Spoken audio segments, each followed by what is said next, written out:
O Ministério Público denunciou um policial civil por agressão à ex-companheira. E aí, onde que ele trabalhava? Na Delegacia da Mulher, que atende mulheres vítimas de violência doméstica. Ele era o investigador de lá. Daniela Dias está ao vivo, então é mais um caso. A gente fala, procure a delegacia. Nesse caso, o perigo estava atrás do guichê ali, né?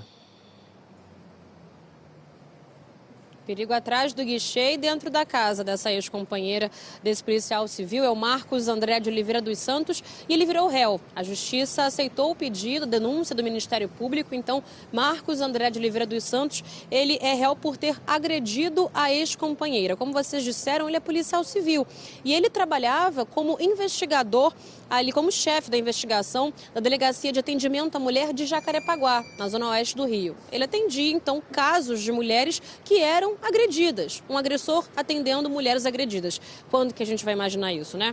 Bom, mas nesse trabalho na especializada inibiu as agressões dele à ex-companheira. Ele que agredia uma advogada de 29 anos que tinha medo de fazer essas denúncias contra ele justamente pela posição que ele ocupava nessa Delegacia de Atendimento à Mulher. E aí o Ministério Público então denunciou ele por lesão corporal, injúria, ameaça e violência psicológica praticadas contra essa ex-namorada. Ela lembra, a gente tem um áudio dela lembrando que em fevereiro desse ano ela pediu para que ele não voltasse para casa, mas que ele chegou, tentou arrombar a porta e que continuou proferindo agressões a ela, tanto psicológicas quanto verbais. A gente tem o áudio dessa vítima, vamos ouvir.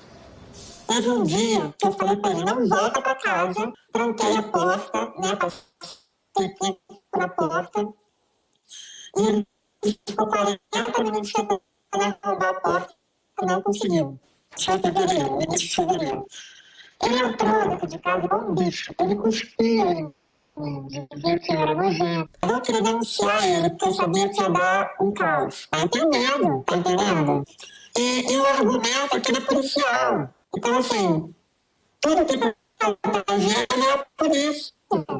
Ele é policial, então ele tem que ter uma arma para ser policial. Imagina você indo para uma delegacia fazer um registro e dar de cara com um policial que agrediu a companheira. Pois é. Segundo o Ministério Público, Marcos André também controlava as roupas da ex-companheira, a afastava da família e de amigos e também proibia que ela frequentasse a academia com a presença de profissionais do sexo masculino. Em um dos áudios obtidos pelo Ministério Público de agressões proferidas, ditas por Marcos André, essa ex-companheira, ele oferece a oportunidade dela escolher qual tipo de agressão ela gostaria de receber. De novo, um policial civil que trabalhava na Delegacia de Atendimento à Mulher. A gente tem esse áudio, vamos ouvir. Não fica conversa com ele, cara. Ah, tá. Na cama, pra ficar com a cabeça. Soco na cabeça. Soco na cabeça. Spray na garganta. O apneia, fica um pouco sem respirar. Responde, o que você quer? Você prende gente que faz isso. Você seria medalha. Ai, então por isso que pode bater em mulher. Pode, pô. Se não é merecer, pode. Como eu disse inicialmente, a vítima tinha medo de denunciar o ex-companheiro justamente pela posição que ele ocupava e ela foi encorajada pelo próprio irmão a fazer essa denúncia. Essa sessão de agressão que a gente acabou de ouvir nesses áudios, segundo o Ministério Público, começaram depois que Marcos André pegou o telefone da ex-companheira, viu a mensagem de um homem e começou a indagá-la sobre esse homem e começou a proferir essas agressões que a gente ouviu nesse áudio. Bom, em março de 2022, a Polícia Civil chegou a abrir uma sindicância, instaurou uma sindicância administrativa disciplinar de natureza punitiva contra Marcos André. A promotora desse caso diz que quando a vítima tentava se desvincular do ex-companheiro, as agressões que antes eram de forma velada passavam a ser diretas. A gente tem a palavra dessa promotora também, vamos ouvir.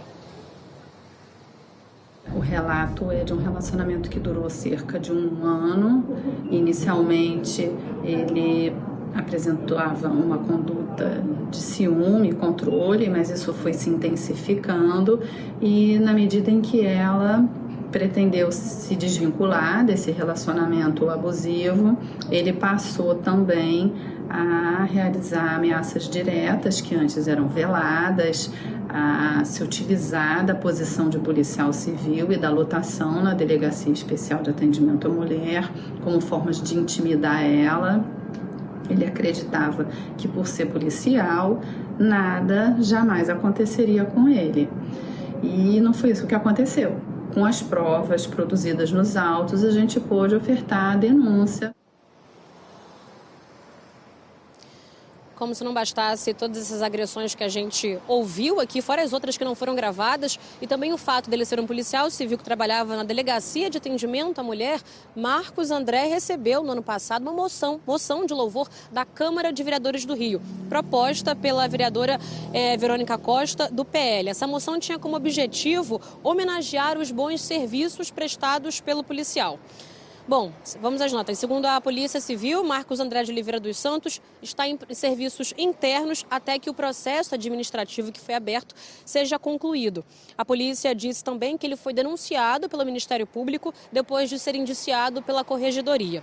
A defesa de Marcos André disse que ele não foi intimado e que precisa confirmar as denúncias para poder se pronunciar sobre esse caso. Sobre a moção que Marcos André recebeu na Câmara de Vereadores, a vereadora Verônica Costa disse que repudia totalmente as agressões do policial civil e que, quando fez esse requerimento, não sabia dos episódios de violência. Então, é mais um agressor que, dessa vez, pelo menos deu tempo da vítima fazer essa denúncia antes que casos como os que a gente viu anteriormente na reportagem, casos piores de mortes, de feminicídio, acontecessem. Faixa Ana Paula, eu volto com vocês no estúdio.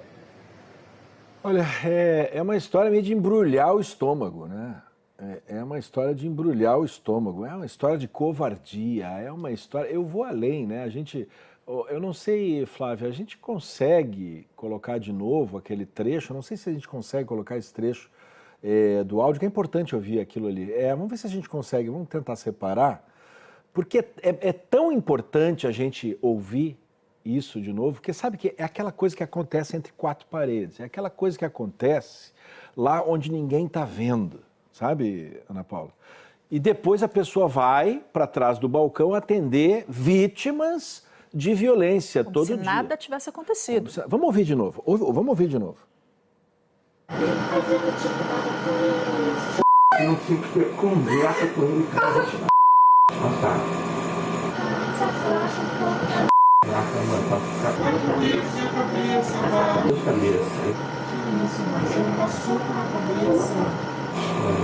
Sopa na cabeça, spray de abrir na garganta, ou apneia, fica um pouco sem respirar. Escolhe o que você quer. Você prende gente que faz isso. Você simplesmente recebe medalha. Então por isso pode bater em mulher. Pode, você não é merecer, pode. Eu não sou o promotor que vai enquadrar, eu não sou o advogado de acusação, eu não sou integrante aí desses lados aí da justiça, do processo, mas me dá a impressão de uma sessão de tortura. Se você chega para a pessoa e diz assim, escolhe o que você quer, escolhe o que você vai sofrer. Então, assim, a gente precisa encarar, e eu estou falando aqui do feminicídio, repito, né, a gente começou a edição de hoje com 3 mulheres mortas. E agora a gente tem um caso, tá aí, ó, as 3, a Sara, Letícia e Isabelle, que ilustram uma estatística macabra, Ana Paula, e o senhor e a senhora que estão em casa, e que acontece na nossa frente, do lado, na casa ao lado, dentro da família. E aí a gente começa a ver essa onda crescendo e dá uma preocupação. Qualquer pessoa que tem um mínimo de decência se preocupa com isso. Agora, virou réu, vai ser julgado, vai se explicar, vai ter a chance, se é que... Eu honestamente, eu queria saber qual é a justificativa para isso. A lei diz exatamente o contrário do que ele disse ali, né? Ele fala ali na gravação que a mulher merece apanhar, ele vai ver que não é bem assim, porque a lei diz o contrário, e ele, como sendo representante da lei, devia saber disso. Quem vai fazer isso é a juíza. É a justiça. O juiz, a justiça que vai ver isso. Está escrito na lei, é por isso que eu estou citando. Outra coisa, Faixa, Michel, existe um movimento já de mulheres, por conta dessas agressões cada vez maiores, de se proteger para um começo de relacionamento. Eu sei que isso não é nada romântico que eu vou falar agora, mas elas estão se organizando para dar informações sobre como pesquisar antecedentes criminais de possíveis novos relacionamentos. Eu sei que isso é difícil, mas é necessário, porque se a pessoa já tem ali um histórico na polícia, numa delegacia, isso vai deixar a mulher ali com mais informações para saber se pode levar esse relacionamento adiante ou não. E é importante, apesar de todos os problemas que a gente sabe no dia a dia da polícia ou da justiça, é importante a gente ter a lei e sabe que ela vai ser cumprida e tem que denunciar. É uma arma a mais para a gente se proteger. Agora, só voltando, não sei se coloca a foto do policial de novo, ele só tem uma coisa que precisa ser vista aí. A vereadora Verônica Costa disse que indicou, né, a medalha, porque não sabia dos antecedentes. Resta saber o que a Câmara vai fazer. Essa medalha aí tem que ser, no mínimo, reavaliada. No mínimo, cancelada, né? Pega de volta isso aí, porque depois do que a gente ouviu, olha...